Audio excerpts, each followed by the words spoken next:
sering sekali diganggu, terutama saat maghrib.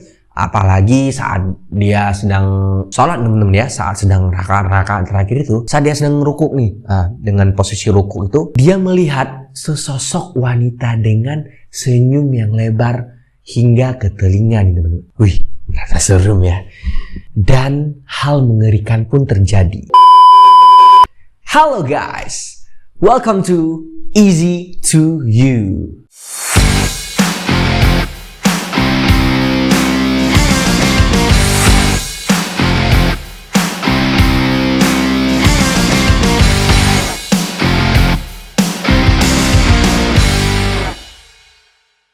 Oke teman-teman semua, apa kabar semuanya nih? Semoga kalian sehat-sehat saja.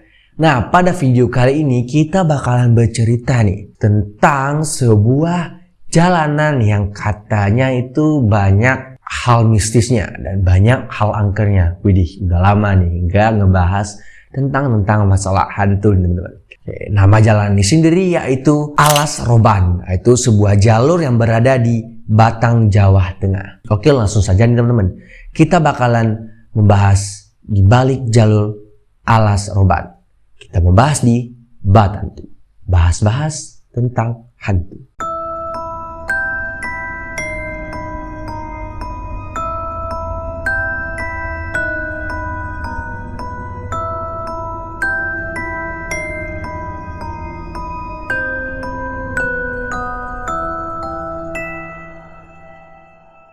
Jalur Alas Roban adalah jalur yang berada di Kabupaten Batang, Jawa Tengah. Jalur ini sendiri sudah ada sejak abad 18 nih teman-teman. Sejarah awal jalan ini terbuka itu sendiri, jalurnya ini dibuat pada masa penjajahan Hindia Belanda pastinya. Ya tentunya sendiri pembuatan jalurnya ini secara kerja paksa teman-teman. Di mana ya masyarakat pribumi itu dipaksa oleh masyarakat Belanda untuk membuat jalur memotong sebuah hutan dan gunung nih teman-teman. Ya tentunya kalau kita membaca buku-buku sejarah Indonesia ya tentang pekerjaan paksa itu selalu tidak ada hal yang enak. Ya dimana para warga Indonesia yang dahulu itu dipaksa untuk bekerja, jika tidak maka akan disiksa nih teman-teman. Sehingga ya pada saat pembuatan jalur ini sendiri banyak yang mengalami luka parah, trauma, bahkan ada yang meninggal, dan mayatnya itu tidak dipindahkan, malah dibiarkan di tempat seperti itu. Ya bisa jadi ibaratnya itu tumbal proyek ya, seperti pembahasan kita sebelumnya. Intinya banyak hal kelam yang terjadi saat pembuatan jalan itu sendiri teman-teman. Untuk saat ini sendiri, jalur Alas Roban sendiri menjadi jalur untuk ya para pemudi. Namun selain sebagai jalur pengemudi, jalur ini sangat terkenal dengan keangkerannya nih. Ya karena seperti yang kita ketahui tadi, bahwasanya ya pada saat pembuatan saja banyak yang meninggal dan dibiarkan. Bahkan juga mungkin bisa jadi tanam dengan jalannya itu. Bahkan juga banyak sekali cerita-cerita horor dari para pengemudi yang melewati jalur ini teman-teman. Bahkan juga diceritakan nih, pada zaman Petrus atau penembak misterius di Indonesia yang sempat viral dulu pada masanya, ya konon katanya ya korban dari penembakan Petrus ini dikubur di jalur ini teman-teman. Waduh, makin serem nih jalur teman-teman ya.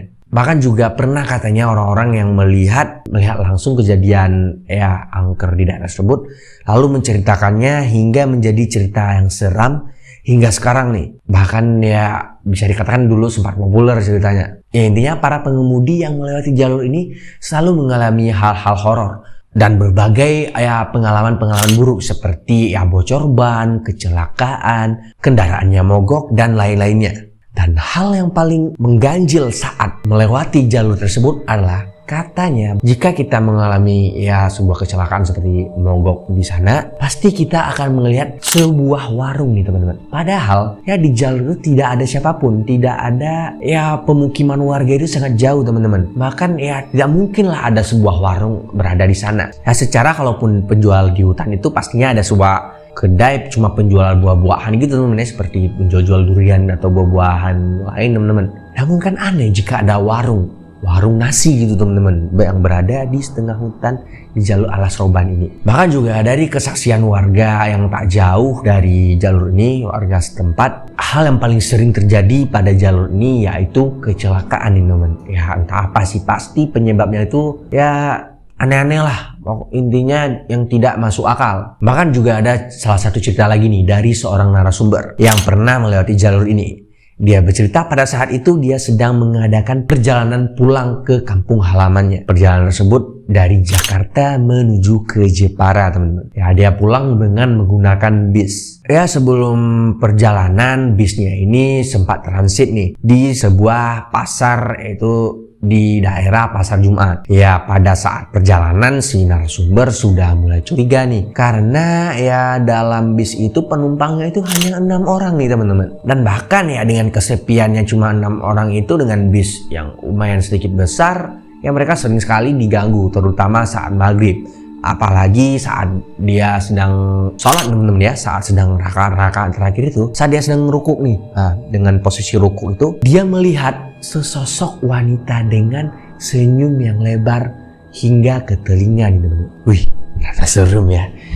Dan hal mengerikan pun terjadi. Pada saat bis melewati jalur Alas Roban ini, tiba-tiba saja bisnya mogok. Dan akhirnya ya bis terpaksa berhenti di persimpangan jalan dan harus ya diperbaiki dulu lah. Namun sayangnya nih teman-teman, si narasumber malah merasa kelaparan nih teman-teman. Kebetulan ya yang lapar bukan hanya dia saja, yaitu salah satu penumpang lain, ya sebut saja namanya Pak Wawan. Ya mereka berdua pertama ya inginnya makan bekal yang dibawa tentunya dalam perjalanan.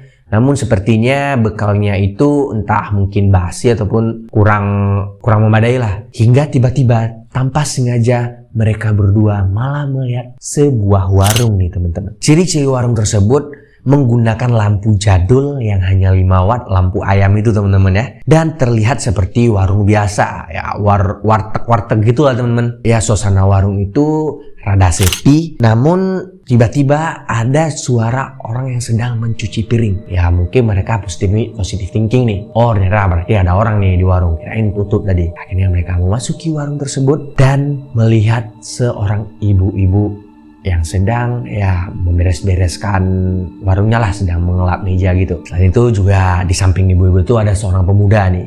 Jadi ya intinya kalau tidak salah di dalam warung itu ada 2 orang. Ya si narasumber dan Pak Wawan pastinya mengira bahwasanya ibu ini mungkin pemiliknya, pemuda itu mungkin ya orang singgah juga lah, ataupun yang pegawai yang ada di sana. Akhirnya narasumber dan Pak Wawan pun memesan makanan nih teman-teman. Namun anehnya ibu ini hanya mengangguk-anggukkan kepalanya dengan posisi membelakangi si narasumber dan Pak Wawan. Ya melihat respon ibu itu yang cuma menganggukkan kepalanya, berarti artinya iya nih, oh berarti segera dibuatkan nih makanannya. Namun sudah ditunggu 15 menit, makanan ini tak kunjung datang. Sehingga narasumber dan Pak Wawan ya sudah merasa kesal karena mereka sedang kelaparan nih. Akhirnya ya mereka berdua pun protes. Bu, mana nih makanan kami? Kok lama bener? Namun secara tiba-tiba ibu ini malah mengelus-eluskan rambutnya dan perlahan memutar badannya melihat narasumber dan Pak Wawan. Ketika si narasumber dan Pak Wawan merasa terkejut melihat wujud dari ibu tersebut. Sebelah matanya hancur, hidungnya tidak ada, mulutnya terbuka lebar sampai ke telinga, bertaring dan lehernya bolong. Sambil melihat narasumber dan Pak Wawan, ibu itu terus mengelus-elus rambutnya. Bahkan pemuda yang berada di sampingnya juga menoleh ke arah narasumber dan Pak Wawan. Lalu saat pemuda ini menoleh ke arah narasumber dan Pak Wawan, pemuda ini pun berubah wujudnya dengan perawakan berbulu serta tinggi badan yang sangat besar. Ya rada-rada miriplah dengan genderuwo. Bahkan seketika warung tersebut langsung mengeluarkan bau yang tak sedap nih teman-teman. Tanpa pikir panjang, akhirnya narasumber dan Pak Wawan langsung berlari terbirit-birit dari warung tersebut. Namun sayangnya saat ini ingin keluar dari warung, ternyata pintu warung tersebut malah tertutup. Mereka lelah menggedor-gedor, kayak buka pintunya. Mereka sudah mulai ketakutan. Dengan kondisi yang sudah sangat mencekam, entah bagaimana Pak Wawan malah berpikir mengambil sebuah kursi dan tak sengaja melihat sebuah jendela kaca itu langsung dilempar sama Pak Wawannya sehingga kacanya itu pecah. Akhirnya narasumber dan Pak Wawan pun melompati kaca tersebut untuk lari dari warung tersebut. Namun sayangnya kaki Pak Wawan malah tersangkut di jendela kaca hingga mengenai salah satu kaca yang ada di sana. Ya, sambil lari terbirit-birit dengan kaki Pak Wawan yang berdarah terkena kaca, mereka ternyata malah dikejar oleh sesosok anak kecil yang bernama Poci. Ya, mereka tak peduli langsung berlari meninggalkan warung tersebut dengan sekencang-kencangnya. Oke, tak ada cerita lanjutan nih dari narasumber ataupun Pak Wawannya sendiri bagaimana kelanjutannya mereka lari dari daerah alas roban tersebut ataupun dari warung tersebut ya. Ya intinya sepertinya ya mereka selamat nih dari kejaran tersebut dan juga selamat dari daerah alas roban ini. Ya karena kalaupun ya mereka selamat, bagaimana si narasumber bisa membuat cerita ini ya. Ya intinya teman-teman, hati-hati untuk teman-teman yang berada di daerah Batang, Jawa Tengah. Ya mungkin aku belum pernah sih lewat ke daerah itu, cuma ya ini cuma sekedar sebuah informasi terkait dengan daerah-daerah angker yang ada di Indonesia. Mungkin sekian pembahasan kita pada video kali ini. Jika teman-teman ya mungkin memiliki ceritanya tersendiri terkait dengan penampakan hantu ataupun daerah-daerah yang menurut teman-teman juga angker nih, bisa teman-teman kirimkan sesuai dengan link email tertera di bawah ini. Serta jangan lupa nih subscribe channel YouTube ini. Oh ya, tak lupa juga jangan lupa like, share, dan komen. Next enaknya kita bahas apa? Cukup sekian dari saya. Easy to you, easy to understand, and see you.